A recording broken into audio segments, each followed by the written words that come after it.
সংক্রান্তিতে গায়ে কি মাখলে আপনার ভাগ্য ফিরে যাবে। চৈত্র সংক্রান্তি, চৈত্র মাস আপনারা জানেন যে চৈত্র প্লাস ফাল্গুন,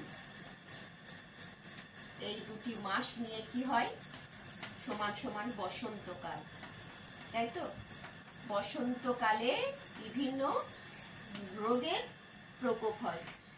তাই এই চৈত্র সংক্রান্তি একটি চৈত্র মাস, এই চৈত্র মাসের শেষ, তাই আর বৈশাখ মাসের শুরু অর্থাৎ মিডল পয়েন্ট, তাই দুটো মাসের মিডল পয়েন্ট।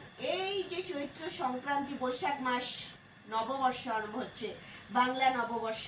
তাই এই যে বাংলা নববর্ষ আরম্ভ হচ্ছে, এই বাংলা নববর্ষ সারাটা বছর যাতে আপনার ভালো কাটে, সেই জন্য আপনাকে গায়ে মাখতে হবে একটি জিনিস।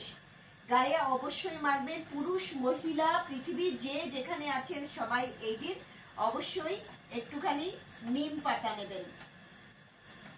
ঠিক শুনেছেন, ছোটবেলায় মাখতেন আপনারা নিশ্চয়ই।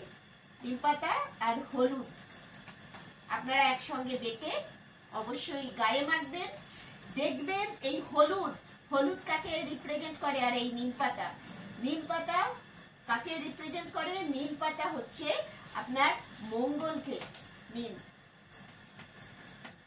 নিম সমান সমান মঙ্গল, অ্যাস্ট্রোলজিক্যাল ভিউ পয়েন্ট থেকে বলছি। আর আপনার হলুদ কাকে রিপ্রেজেন্ট করে? বৃহস্পতিকে। তাহলে এরা দুজনেই কিন্তু ফ্রেন্ড, তাই এদের দুজনের কম্বিনেশন নিম প্লাস হলুদ। মঙ্গল আপনাকে কি দেবে? আপনাকে সাহসিকতা দেবে, আপনাকে লড়াই করার ক্ষমতা দেবে, রোগ প্রতিরোধক ক্ষমতা থেকে বাঁচাবে, জীবনে আপনার যে অমঙ্গল আছে সেগুলোকে নাশ করবে। আর বৃহস্পতি অর্থ, যশ, মান, খ্যাতি, প্রতিপত্তি সমস্ত কিছু আপনাকে প্রদান করবে। তাহলে কি দরকার? আপনার জীবনে নীরব থাকতে হবে এবং আপনাকে সুখী থাকতে হবে, শান্তিময় জীবন পেতে অবশ্যই নিম হলুদ গায়ে মাখুন, দিয়ে স্নান করুন। নিম হলুদ গায়ে মাখুন, দেখবেন সারা বছর আপনি ভালো থাকবেন, সুস্থ থাকবেন এবং সপরিবারে আপনি একটি সুখী জীবন পাবেন, সমৃদ্ধময় জীবন পাবেন। আপনাদের জীবন সুন্দর হয়ে থাকুক, ভালো থাকবেন।